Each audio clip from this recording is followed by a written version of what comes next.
BBC বাংলার সান্ধ্য অধিবেশন প্রবাহতে আপনাদের স্বাগত। আজ আপনাদের সাথে লন্ডন স্টুডিও থেকে আছি মানসী বড়ুয়া। বাংলাদেশের সর্বশেষ গুরুত্বপূর্ণ আপডেট সংবাদে আপনাকে স্বাগত। শুরুতেই সংবাদ শিরোনাম, পরে বিস্তারিত। প্রথমেই জানাবো আমাদের হাতে থাকা সর্বশেষ গুরুত্বপূর্ণ সবথেকে তাজা আপডেট সংবাদ। পতাকায় মোড়ানো গাড়িতে মানিক মিয়া অ্যাভিনিউতে খালেদা জিয়ার মরদেহ। রাজধানীর গুলশানের বাসা থেকে মানিক মিয়া অ্যাভিনিউতে নেওয়া হয়েছে বিএনপির চেয়ারপারসন বেগম খালেদা জিয়ার মরদেহ। আজ দুপুর 2টায় জানাজা শেষে জিয়াউর রহমানের পাশে তাকে সমাহিত করা হয়। জানাজায় অসংখ্য মানুষের উপস্থিতি লক্ষ্য করা গেছে।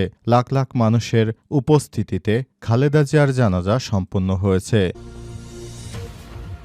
এরপর জানাবো, তারেক রহমানের হাতে ভারতের শোকবার্তা তুলে দিলেন জয়শঙ্কর।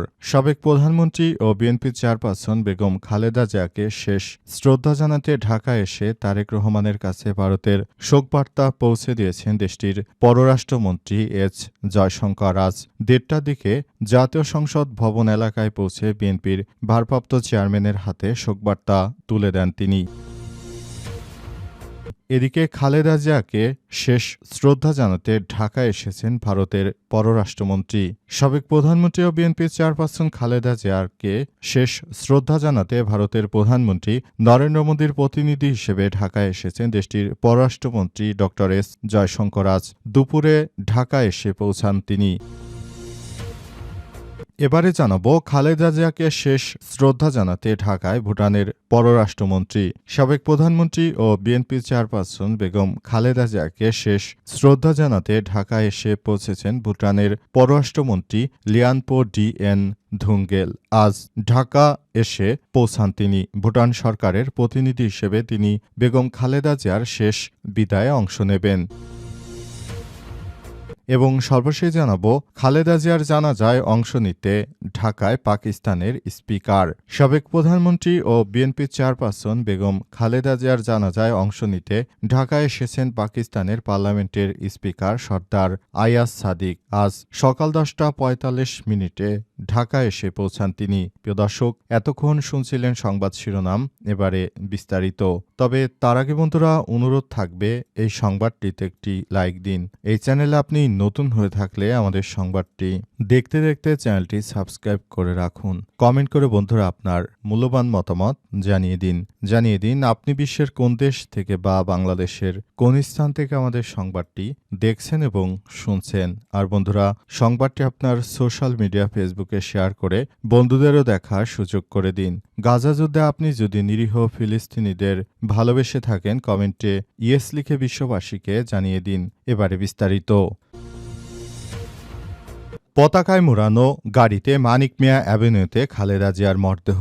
রাজধানীর গুলশানের বাসা থেকে মানিক মিয়া অ্যাভিনিউতে নেওয়া হয়েছে সাবেক প্রধানমন্ত্রী বিএনপির চেয়ারপারসন খালেদা জিয়ার মরদেহ। আজ দুপুর 12টার কিছুক্ষণ পর জাতীয় সংসদ ভবনে দক্ষিণ প্লাজায় প্রবেশ করে খালেদা জিয়ার মরদেহ বহনকারী পতাকায় মোড়ানো গাড়ি বহরের আগে বেলা 11:05 দিকে গুলশান 2-এ ছেলে তারেক রহমান এর 196 নম্বর বাসা থেকে মানিক মিয়া অ্যাভিনিউ এর উদ্দেশ্যে রওনা হয় খালেদা জিয়ার মরদেহ বহনকারী গাড়িটি। একই সময় লাল সবুজ বাসে করে মরদেহ বহনকারী গাড়ি অনুসরণ করে মানিক মিয়া অ্যাভিনিউর উদ্দেশ্যে রওনা হন বিএনপির ভারপ্রাপ্ত চেয়ারম্যান তারেক রহমান। পরে গাড়িবহর গুলশান 2-এর কামাল আকাতুত অ্যাভিনিউ হয়ে এয়ারপোর্ট রোড হয়ে মহাখালী ফ্লাইওভার দিয়ে জাহাঙ্গীর গেটে আসে। এরপর সেখান থেকে বিজয় সরণির উড়োজাহাজ ক্রসিং হয়ে বামে মোড় নিয়ে জাতীয় সংসদ ভবনে 6 নম্বর গেট দিয়ে দক্ষিণ প্লাজায় প্রবেশ করে। এর আগে সকাল 8:54 দিকে রাজধানীর এবারকেয়ার হাসপাতাল থেকে বের করে গুলশানে নেওয়া হয় বেগম খালেদা জিয়ার মরদেহ। শুরুতে সাবেক এই প্রধানমন্ত্রী দীর্ঘ বাসভবন ফিরোজায় মরদেহ নেয়ার কথা থাকলেও পরে লাল সবুজ পতাকায় মোড়ানো গাড়িটি তারেক রহমানের গুলশান অ্যাভিনিউর 196 নম্বর বাসায় নেওয়া হয়। সেখানে পৌঁছানোর পর বেলা 11:05 পর্যন্ত খালেদা জিয়ার স্বজন এবং বিএনপির নেতাকর্মীরা শেষবারের মতো তাকে শ্রদ্ধা জানায়। বুধবার দুপুর 2টায় বায়তুল মোকাররমের খতিব মুফতি আব্দুল মালেকের ইমামতিতে জাতীয় সংসদের দক্ষিণ প্লাজায় খালেদা জিয়ার জানাজা অনুষ্ঠিত হয়। পরবর্তীতে বিকাল 3:30টার দিকে জাতীয় রাষ্ট্রীয় মর্যাদায় জিয়াউর রহমানের সমাধির পাশে সাবেক এই প্রধানমন্ত্রীকে সমাহিত করা হয়। তারেক রহমানের হাতে ভারতের শোকবার্তা তুলে দিলেন জয়শঙ্কর। সাবেক প্রধানমন্ত্রী ও বিএনপির ভারপ্রাপ্ত চেয়ারম্যান তারেক রহমানের মা বেগম খালেদা জিয়াকে শেষ শ্রদ্ধা জানাতে ঢাকা এসেছে এবং তারেক রহমানের কাছে ভারতের শোকবার্তা পৌঁছে দিয়েছে দেশটির পররাষ্ট্রমন্ত্রী এস জয়শঙ্কর। আজ 31শে ডিসেম্বর দুপুর 1:30টার দিকে জাতীয় সংসদ ভবন এলাকায় পৌঁছে বিএনপির ভারপ্রাপ্ত চেয়ারম্যানের হাতে শোকবার্তা তুলে দেন তিনি। এ সময় অন্যদের মধ্যে বিএনপির ভারপ্রাপ্ত চেয়ারম্যান তারেক রহমানের মেয়ে জাইমা রহমান ছাড়াও বিএনপির স্থায়ী কমিটির সদস্য আমির খসরু মাহমুদ চৌধুরী এবং সালাউদ্দিন আহমেদ সহ অনেকেই উপস্থিত ছিলেন। এর আগে বুধবার বেলা 11:30টার দিকে ভারতীয় বিমান বাহিনীর বিশেষ একটি ফ্লাইটে ঢাকায় পৌঁছান এস জয়শঙ্কর। বাংলাদেশ বিমান বাহিনীর বাসার ঘাঁটিতে পৌঁছালে সেখানে তাকে স্বাগত জানায় পররাষ্ট্র মন্ত্রণালয়ের সচিব, আন্তঃসরকারি সংস্থাসমূহ এবং কনসুলার বিষয়ক এম ফরহাদ হোসেন। এদিকে খালেদা জিয়াকে শেষ শ্রদ্ধা জানাতে ইতিমধ্যে ঢাকায় পৌঁছেছেন পাকিস্তানের পার্লামেন্টের স্পিকার সর্দার আয়াজ সাদিক। পাশাপাশি ভুটানের পররাষ্ট্রমন্ত্রী লিয়ানপো ডি.এন. ধুঙ্গেল এবং নেপালের পররাষ্ট্রমন্ত্রী বালানন্দা শর্মাসহ বিভিন্ন দেশের প্রতিনিধিরা সাবেক এই প্রধানমন্ত্রীকে শ্রদ্ধা জানাতে ঢাকায় পৌঁছেছেন। বুধবার দুপুর 2টায় বাইতুল মোকাররমের খতিব মুফতি আব্দুল মালেকের ইমামতিতে জাতীয় সংসদের দক্ষিণ প্লাজায় খালেদা জিয়ার জানাজা অনুষ্ঠিত হয়। পরবর্তী বিকাল 3টায় রাষ্ট্রীয় মর্যাদায় জিয়াউর রহমানের পাশে তাকে সমাহিত করা হয়েছে। উল্লেখ্য, মঙ্গলবার 30শে ডিসেম্বর ভোর 6টায় রাজধানীর এবারকেয়ার হাসপাতালে চিকিৎসাধীন অবস্থায় মারা যান বিএনপির চেয়ারপারসন বেগম খালেদা জিয়া।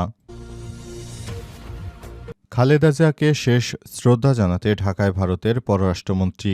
সাবেক প্রধানমন্ত্রী ও বিএনপির চেয়ারপারসন বেগম খালেদা জিয়াকে শেষ শ্রদ্ধা জানাতে ভারতের প্রধানমন্ত্রী নরেন্দ্র মোদীর প্রতিনিধি হিসেবে ঢাকায় এসেছেন দেশটির পররাষ্ট্রমন্ত্রী ড এস জয়শঙ্কর। আজ 31শে ডিসেম্বর দুপুরে ঢাকায় এসে পৌঁছান তিনি। এদিকে বেগম খালেদা জিয়ার মৃত্যুতে ঢাকায় উপস্থিত বিভিন্ন দেশের মিশন, জাতিসংঘ ও ইউরোপীয় ইউনিয়ন গভীর শোক প্রকাশ করেছে। মঙ্গলবার এসব বিদেশি মিশন তাদের ফেসবুক পেজে সাবেক প্রধানমন্ত্রী বেগম খালেদা জিয়া আজ বাদ জোহর 2টায় মানিক মিয়া অ্যাভিনিউতে খালেদা জিয়ার জানাজার নামাজ অনুষ্ঠিত হচ্ছে এবং সেখান থেকে বলা হয়েছে যে বাংলাদেশের ইতিহাসে অনেক জনসমর্থন পেয়েছেন বিএনপি চেয়ারপারসন বেগম খালেদা জিয়া। তিনি তার জানাজায় অনেক মানুষের উপস্থিতি লক্ষ্য করা গেছে।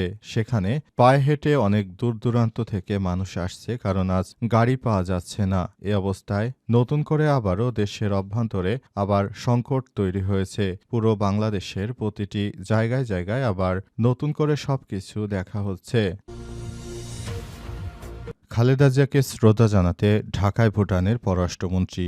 সাবেক প্রধানমন্ত্রী বিএনপি চেয়ারপারসন খালেদা জিয়াকে শেষ শ্রদ্ধা জানাতে ঢাকায় এসেছেন ভুটানের প্রধানমন্ত্রী। সেখানে তিনি এসে বিভিন্ন বিষয় নিয়ে কথা বলছেন এবং বাংলাদেশের গণতন্ত্রের মানসকন্যা বেগম খালেদা জিয়া, বিএনপির চেয়ারপারসন, তিনি যখন জিয়াউর রহমান মারা গেলেন তখন অনেক কষ্ট করে অনেক পথ পাড়ি দিয়ে তারপর বিএনপি এই আজকের অবস্থানে এসেছে। তার জন্য খালেদা জিয়ার যে ভূমিকা, সেই ভূমিকা অপরিসীম। খালেদা জিয়ার জন্য বাংলাদেশের মানুষ এখনো তাকে অনেক ভালোবাসে। সেটা পরিলক্ষিত হইল তার এই জানাজায় বিপুল সংখ্যক মানুষ উপস্থিত হয়েছে। খালেদা জিয়াকে একনজর দেখার জন্য বাংলাদেশ এমনকি বিদেশ থেকেও ছুটে এসেছে অনেকেই। বিএনপির ভারপ্রাপ্ত চেয়ারম্যান তারেক রহমানের নেতৃত্বে আজ বেগম খালেদা জিয়ার জানাজার নামাজ আজ দুপুর 2টায় রাজধানীর মানিক মিয়া অ্যাভিনিউ এলাকায় অনুষ্ঠিত হওয়ার বিষয়ে ঘোষণা দেওয়া হয় এবং খালেদা জিয়াকে রাষ্ট্রীয় মর্যাদায়